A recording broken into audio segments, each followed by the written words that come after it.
दोस्तों, स्वागत है आपके अपने YouTube channel math with AI में। आज हम लोग पढ़ने वाले हैं बायोलॉजी के टॉपिक जिसका नाम है आनुवांशिकी, जेनेटिक्स पढ़ने वाले हैं। ये क्लास 10th का टॉपिक है, तो इसमें बहुत सारे बच्चों को क्या होता है, दिक्कत होता है, लेकिन हम लोग इसमें पूरे अच्छे से सीखने वाले। वीडियो 1 से 2 पार्ट में बनने वाले हैं, क्योंकि ये लंबा टॉपिक है तो इसमें बनने वाला ही है। तो यहाँ से शुरुआत करते हैं। सबसे पहले इस टॉपिक को तो शुरुआत करने से पहले हम आपसे एक बात कहेंगे कि सबसे पहले हमारे चैनल को सब्सक्राइब करें, क्योंकि इसी तरह के वीडियो मिलते हैं हमारे चैनल पर। और वीडियो अच्छा लगेगा तो लाइक ज़रूर कीजिएगा, नहीं लगे तो मत कीजिएगा। उसके बाद देखिए यहाँ से आनुवांशिकी। तो आनुवांशिकी की परिभाषा है कि वंशानुगत गुणों को आनुवांशिकी कहते हैं। वंशागत, जैसे समझ लीजिए कि हमारे माता पिता में जितने आँख होंगे हमारे में भी आँख होंगे। आनुवांशिकी का मतलब वही होता है कि जो माता पिता का गुण है, माता पिता जैसे हैं उसी तरह हम भी क्या होंगे, जन्म लेंगे। जन्म के बाद ई ना कि उनका रहन जैसन है वैसन, रहन सहन से नहीं, सिर्फ डीएनए जो इस तरह से बायोलॉजिकली आप माता पिता के जैसन होंगे। ठीक है, बायोलॉजिकली माता पिता के जैसन, जैसे उनके पास होगा। अगर वो अच्छे तंदुरुस्त हैं, अगर लंबे हैं तो आप लंबे होंगे, इस तरह से होने आए। गोरे होंगे तो गोरे, सांवले तो सांवले, इस तरह से। या फिर होंगे उनमें अच्छा सारी चीज़ें, दिमाग अच्छा होगा। ये दिमाग देखिए, दिमाग या फिर कुछ भी अच्छा करना, रहन सहन, वो तो समाज से मिलता है ना, तो वो उसे आनुवांशिकी नहीं कहेंगे। किसको? अगर कोई अच्छा लड़का है, किसी को अच्छा से ला करके पानी दे रहा है, प्रणाम कर रहा है किसी को, तो वो तो समाज से मिला है ना, तो उसे वो आनुवांशिकी में नहीं आएगा। क्योंकि बायोलॉजिकली तो उसमें देखना है कि जिसमें माता पिता के उसके पास खबर रहता है कि उसके पास अगर 2 पैर है तो 2 ही पैर बनाना है, तो वही जिस तरह से माता पिता होते हैं उसी तरह से बच्चे जन्म लेते हैं, उसे आनुवांशिकी कहते हैं। ऐसे सीधे से पीढ़ी दर पीढ़ी गुणों को पहुंचाने की क्रिया को आनुवांशिकी कहती है। फिर वंशानुगत, यानी वंश जैसे जैसे आगे बढ़ेगा उस तरह गुणों को मिलते जाना। गुण जैसे एक बच्चा हुआ, फिर उसका भी बच्चा हुआ, उसका भी, सभी का गुण मिलना चाहिए, तो उसे क्या कहेंगे, आनुवांशिकी कहते हैं। उसके बाद देखिए, आनुवांशिकी के जनक मेंडल हैं। इनका पूरा नाम है Gregor John Mendel. Gregor John Mendel, आप मेंडल याद रखिए, कोई दिक्कत नहीं है। इनके जनक यानी कि पिता कह सकते हैं, मेंडल साहब हैं। उसके बाद आनुवांशिकी शब्द देखिए, ये आनुवांशिकी की खोज यानी रिसर्च किए थे मेंडल साहब, लेकिन आनुवांशिकी शब्द देने वाले थे वाटसन ने। तो इसे याद रखें कि आनुवांशिकी शब्द वाटसन ने दिया था। उसके बाद आता है कि जीन शब्द को जोहानसन ने खोजा था। जीन शब्द को जोहानसन ने खोजा था। ठीक है, जीन शब्द को कौन था, तो जोहानसन ने खोजा था। ऐसे याद रखिए, जीन को जो होकर के खोजा जाता है। जो होना मतलब गाँव जवार नहीं कहता कि किसी को जो होना, बहुत ज़्यादा दिन के बाद तो किसी का राह जो होते हैं, उसी तरह जीन को जो करके खोजा कौन, तो जोहानसन ने। जीन में ही हमारा खबर सब कुछ रहता है कि इसकी आँख कितने बनाने हैं, पैर कितने बनाने हैं, और हाथ कितने बनाने हैं, या फिर कान कहाँ रखना है, आँख कहाँ रखना है, सारी खबर जीन में ही होता है। हालांकि हम ये सारी तो आपकी अलग से जानकारी है, ये आनुवांशिकी तो अभी पढ़ाने वाले, पहले ये सारी चीज़ें आप लोगों को जानना जरूरी होता है, इसलिए। उसके बाद प्रयोगशाला में जीन सबसे पहले, मतलब प्रयोगशाला में, ऐसे तो इंसानों में यानी सजीवों में जीन मिलते हैं, लेकिन प्रयोगशाला में सबसे पहले अरविंद खुराना ने जीन को बनाया था। इसीलिए प्रयोगशाला में सबसे पहले कौन, या फिर कृत्रिम जीन को कौन बनाया था, तो अरविंद खुराना ने। उसके बाद देखिए मेंडल का प्रयोग अब यहाँ आता है। ऊपर का तो कुछ नहीं था, बिना मतलब का था। अब देखिए मेंडल का प्रयोग यही होता है कि मेंडल ने अपने प्रयोग में मटर की 7 जोड़ी विषम प्रजातियों के लक्षणों का ध्यान, मतलब मेंडल जो थे अपने प्रयोग में मटर के पौधे लिया, उसमें कितने पौधे थे, 7 जोड़ी, समझ गए, 7 जोड़ी पौधे थे, और उसमें अलग अलग प्रजाति के पौधे थे। तो उन्हीं के बारे में उन्होंने क्या किया, अध्ययन किया और आनुवांशिकता का सिद्धांत दिया। तो समझेंगे इसे कि मेंडल ने आनुवांशिकता के लिए सिर्फ मटर के पौधे को ही क्यों दिया, चुना, इंसान को भी चुना जा सकता है। तो देखिए मटर के पौधे को इसलिए चुना गया कि मटर के पौधे की अलग अलग प्रजातियाँ बहुत सारी उपलब्ध हैं, और उसकी जनन यानी कि उसके उत्पत्ति की क्षमता बहुत ज़्यादा होती है। वो लगभग 4 से 5 महीने में एक नया पौधा निकल जाता है, फिर अगले 4-5 महीने में दूसरा पौधा निकल जाता है। इस तरह अगर समझिए इंसान को लेते तो इंसान को एक बच्चे जन्म लेने में लगभग, वो तो 9 महीने पेट में रहता ही है, बट अगर चाहे कि वो भी दूसरा कोई बच्चा जन्म उसके प्रति हो, वो किसी बच्चे को जन्म दे, तो उसको लगभग 17-18 वर्ष उम्र चल जाएगा। तो इसीलिए अगर 7 गो करता तो खुद मेंडले निपट जाता ना।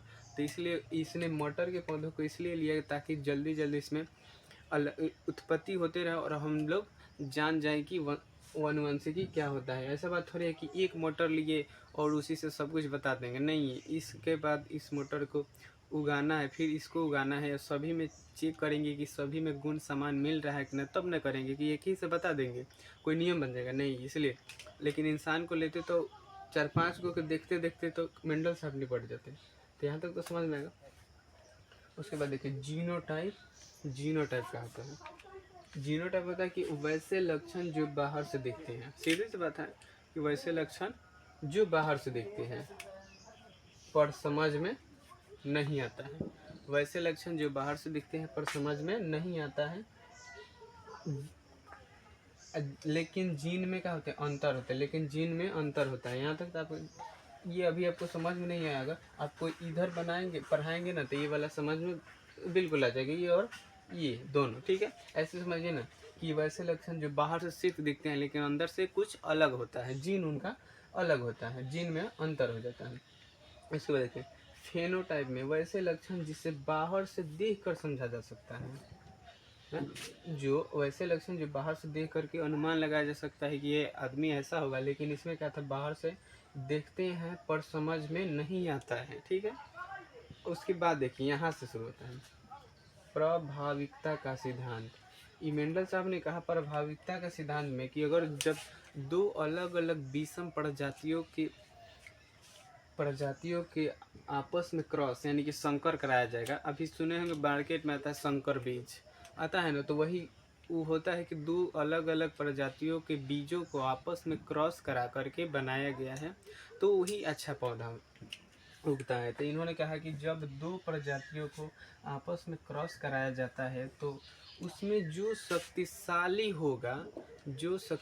प्रजाति होगा वो कमजोर पे अपना प्रभाव डाल करके खुद ही उग जाएगा, ठीक। इतना समझ में आया कि प्रभाविकता का मतलब कि जो शक्तिशाली होगा सबसे, वही कमजोर वाले को दबा करके खुद को आगे बढ़ा लेगा। इसे गांव जवार में भी होता है, आप लोग सुनेंगे कि जो अमीर होता है वो गरीबों को दबाता है। तो इसलिए आप लोग इधर समझ भी सकते हैं। तो यहाँ तक आपको समझ में आ गया होगा। अब इधर आते हैं मेंडल का एकल संकरण प्रयोग। मेंडल का एकल संकरण प्रयोग, यहाँ तक तो कोई दिक्कत नहीं है। देखिए मेंडल ने क्या किया कि एक लंबा पौधा लिया, ठीक है। सॉरी देखिए यहाँ ठीक से लंबा पौधा लिया, उसके बाद एगो लिया बौना पौधा। अब देखिए लंबे पौधे को डबल टी से उन्होंने दर्शाया। डबल टी से क्या, लंबे पौधे को उन्होंने डबल टी से दर्शाया और बौने पौधे को डबल छोटी टी से दर्शाया।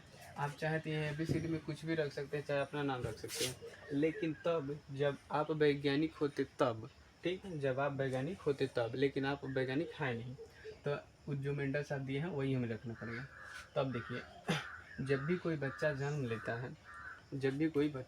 लेता है तो दोनों में से आधे आधे गुण, एक तरह समझे ना कि पिता है और ये माता है, तो दोनों में का आधा आधा गुण आएगा ना, आधा आधा गुण आएगा। तो इसमें का एक टी और इसमें का एक टी, छोटी वाली टी है,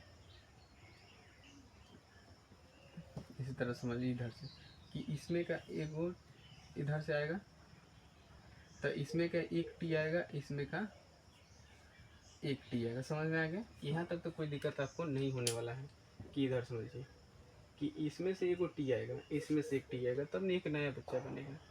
क्योंकि माता मान लीजिए पिता है तो पिता का आधा गुण और माता का आधा गुण तभी न मिलने वाला है, तभी उसमें होता है। तो अब देखिए अभी यहाँ पर पढ़े थे हम लोग कि प्रभाविकता का सिद्धांत यानी कि का सिद्धांत है कि जब दो प्रजातियों को आपस में क्रॉस कराया जाता है तो अधिक शक्तिशाली प्रजाति जो होता है कमजोर पर अपना दबाव डालता है। तो इसमें आपको देखकर कैसे भी पता चल रहा होगा कि आपको ये अधिक शक्तिशाली दिख रहा है, बड़ा वाला टी और छोटे वाले टी तो ऐसे ही कमजोर है। तो ये क्या करेगा कि अपना प्रभाव जमा देगा, अपना प्रभाव जमा देगा। और बड़ी वाली टी किसके लिए है?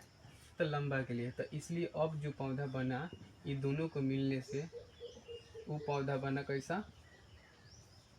लंबा बना। क्योंकि इस तरह की जो बॉडी है यानी जो शक्तिशाली है, छोटे वाले पर है प्रभाव डाल देता है। इतना समझ में आ गया है आपको? कोई दिक्कत नहीं होने वाला है।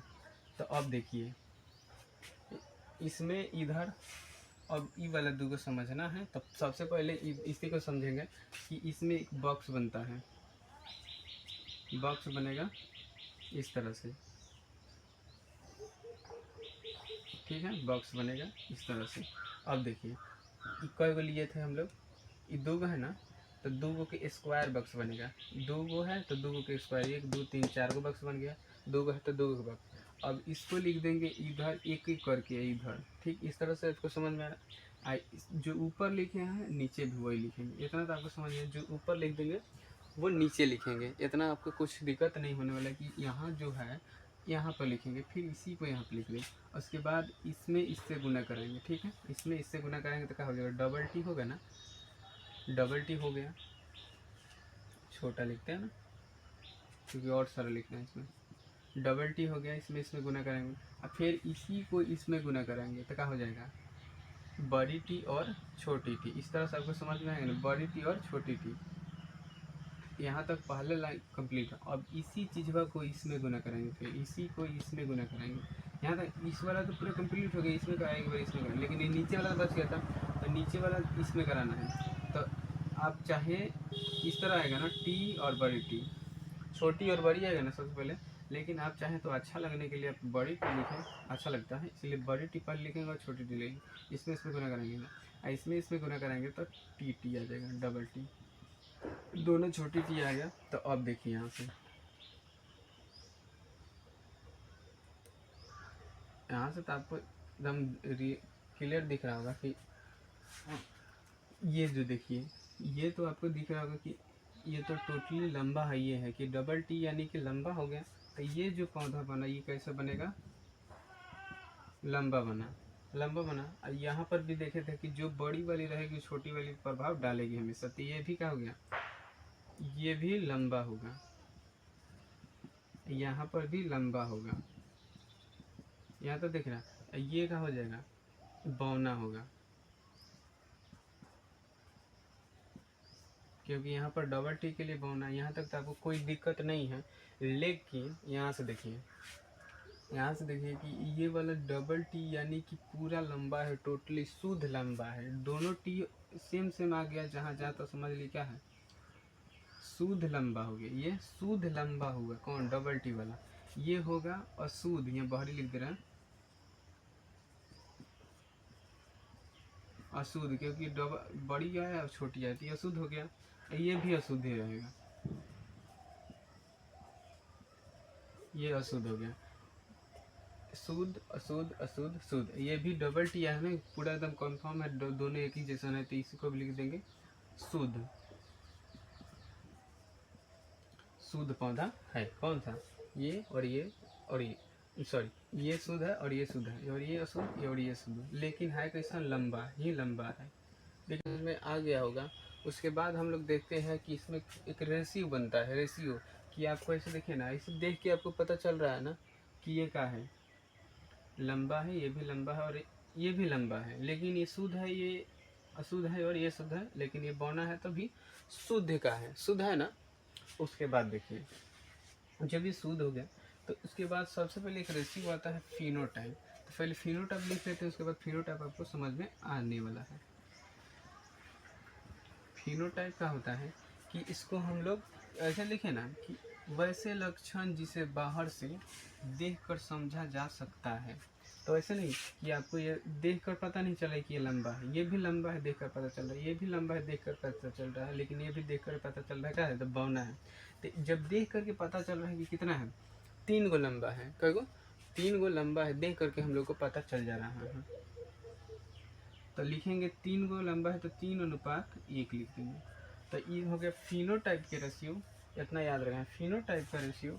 इसके बाद लिखना है जीनोटाइप। जीनोटाइप जीनोटाइप जीनोटाइप में ऐसे पढ़ के देखें कि वैसे लक्षण जो बाहर से दिखते हैं पर समझ में नहीं आता है। बाहर से तो दिख रहा है कि लंबा, ये भी लंबा, ये भी लंबा, लेकिन है कैसा, अशुद्ध है। ऐसे लिखते हैं, देखिए पहले हम लिख दो, उसके बाद पता चलेगा। देखिए ये शुद्ध कई गो है, तो एगो है, फिर अनुपात देंगे, फिर रेशियो, और फिर अशुद्ध कई गो है, 2 गो है। ये शुद्ध कई गो है बावना में, तो एगो अनुपात। ये दिखा आपको, दिख गया होगा कि फिनोटाइप का रेशियो का 3:1, जीनोटाइप का रेशियो 1:1, 1:1। इतना ध्यान रखना, 1:1। कैसे, अशुद्ध की संख्या लिख देना है और शुद्ध की संख्या। ये शुद्ध लंबा के लिए है 1, ये अशुद्ध, ये शुद्ध बौना के लिए है, और ये दोनों जो है अशुद्ध लंबा के लिए है, यानी कि शुद्ध नहीं है, ये अलग अलग आ गया है कि नहीं, इसलिए अशुद्ध ये है। तो यहाँ तक तो उम्मीद है कि मुझे आप लोगों को समझ में आएगा।